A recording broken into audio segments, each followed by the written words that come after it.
Today, I'm announcing the United States is targeting the main artery of Russia's economy. We're banning all imports of Russian oil and gas and energy. That means Russian oil will no longer be acceptable at U.S. ports, and the American people will deal another powerful blow to Putin's war machine. This is a move that has strong bipartisan support in the Congress and, I believe, in the country.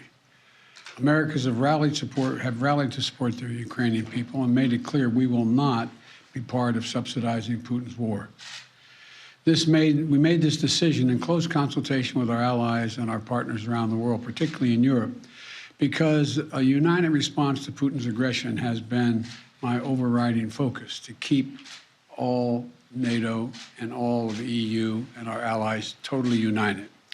We're moving forward with this ban, understanding that many of our European allies and partners may not be in a position to join us. The United States produces far more oil domestically than all the European countries combined. In fact, we're a net exporter of energy. So we can take this step when others cannot. But we're working closely with Europe and our partners to develop a long-term strategy to reduce their dependence on Russian energy as well. Our teams are actively discussing how to make this happen, and today we remain united. We remain united in our purpose to keep pressure mounting on Putin and his war machine. This is a step that we're taking to inflict further pain on Putin, but there will be cost as well here in the United States. I said I would level with the American people from the beginning. And when I first spoke to this, I said defending freedom is going to cost. It's going to cost us as well in the United States. Republicans and Democrats understand that. Republicans and Democrats alike have been clear that we must do this. Over the last week, I've spoken with President Zelensky several times to hear from him about the situation on the ground and to consult and continue to consult with our European allies and about U.S. support for Ukraine and the Ukrainian people. Thus far, we've provided more than $1 billion in security assistance to Ukraine. Shipments of defensive weapons are arriving in Ukraine every day from the United States, and we, the United States, are the ones coordinating the delivery of our allies and partners of similar weapons, from Germany to Finland to the Netherlands. We're working that out. We're also providing humanitarian support for the Ukrainian people, both those still in Ukraine and those who have fled safely to a neighboring country. We're working with humanitarian organizations to surge tens of thousands of tons of food, water, and medical supplies into Ukraine, and with more on the way. Over the weekend, I sent Secretary Blinken to visit our border between Poland and Ukraine and to Moldova to see what the situation was firsthand and report back. General Milley, Chairman of the Joint Chiefs of Staff of our Defense Department, was also in Europe, meeting with his counterparts and allies on NATO's eastern flank to reassure them, those countries bordering Russia, NATO countries, that we will keep our NATO commitment, a sacred commitment of Article 5. The Vice President Harris is going to be traveling to meet with our allies in Poland and Romania later this week as well. I've made it clear that the United States will share in the responsibility of caring for the refugees, so the costs do not fall entirely on the European countries bordering Ukraine. And yesterday I spoke with my counterparts in France, Germany, and the United Kingdom about Russia's escalating violence against Ukraine and the steps that we're going to take together with our allies and partners around the world to respond to this aggression. We are enforcing the most significant package of economic sanctions in history, and it's causing significant damage to Russia's economy. It has caused Russian economy to, frankly, crater. The Russian ruble is now down to 50%, by 50% since Putin's announced his war. 1 ruble is now worth less than 1 American penny. 1 ruble is less than 1 American penny. And we're preventing Russia's central bank from propping up the ruble and to keep its value up. They're not going to be able to do that now. We cut Russia's largest banks from the international financial system, and it has crippled their ability to do business with the rest of the world. In addition, we're choking off Russia's access to technology like semiconductors and sap its economic strength and weaken its military for years to come. Major companies are pulling out of Russia entirely.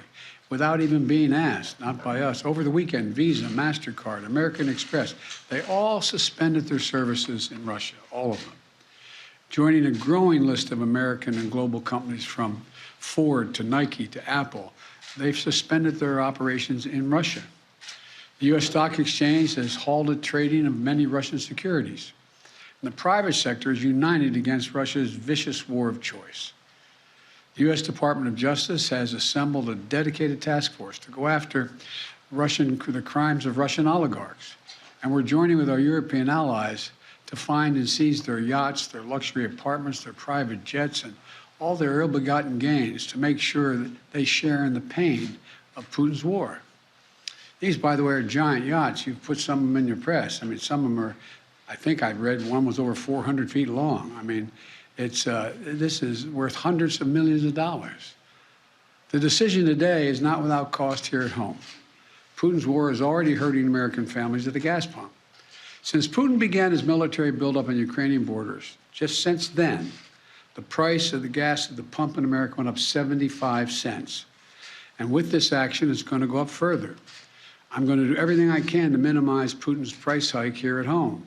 In coordination with our partners, we've already announced that we're releasing 60 million barrels of oil from our joint oil reserves. Half of that, 30 million, is coming from the United States. And we're taking steps to ensure the reliable supply of global energy. We're also going to keep working with every tool at our disposal to protect American families and businesses. Now, let me say this. To the oil and gas companies and to the finance firms that back them, we understand Putin's war against the people of Ukraine is causing prices to rise. We get that. That's self-evident. But, it's no excuse to exercise excessive price increases or padding profits or any kind of effort to exploit this situation or American consumers, exploit them. Russia's aggression is costing us all, and it's no time for profiteering or price gouging. I want to be clear about what we'll not tolerate, but I also want to acknowledge those firms and oil and gas industries that are pulling out of Russia and joining other businesses that are leading by example. This is a time when we have to do our part and make sure we're not taking advantage. Look, let me be clear about two other points. First, it's simply not true that my administration or policies are holding back domestic energy production. That's simply not true. Even amid the pandemic, companies in the United States pumped more oil during my first year in office than they did during my predecessor's first year. We're approaching a record levels of oil and gas production in the United States, and we're on track to set a record of oil production next year. In the United States, 90% of onshore oil production takes place on land that isn't owned by the federal government. And of the remaining 10% that occurs on federal land, the oil and gas industry has millions of acres leased. They have 9,000 permits to drill now. They could be drilling right now, yesterday, last week, last year. They have 9,000 to drill onshore that are already approved. So let me be clear. They are not using them for production now. That's their decision. These are the facts. We should be honest about the facts. Second, this crisis is a stark reminder to protect our economy over the long term, we need to become energy independent. I've had numerous conversations over the last 3 months with our European friends of how they have to wean themselves off of Russian oil. It's just not tenable. It should motivate us to accelerate the transition to clean energy. This is a perspective that our European allies share, and the future where together we can achieve greater independence. Loosening environmental regulations or pulling back clean energy investment won't, let me expand, will not lower energy prices for families.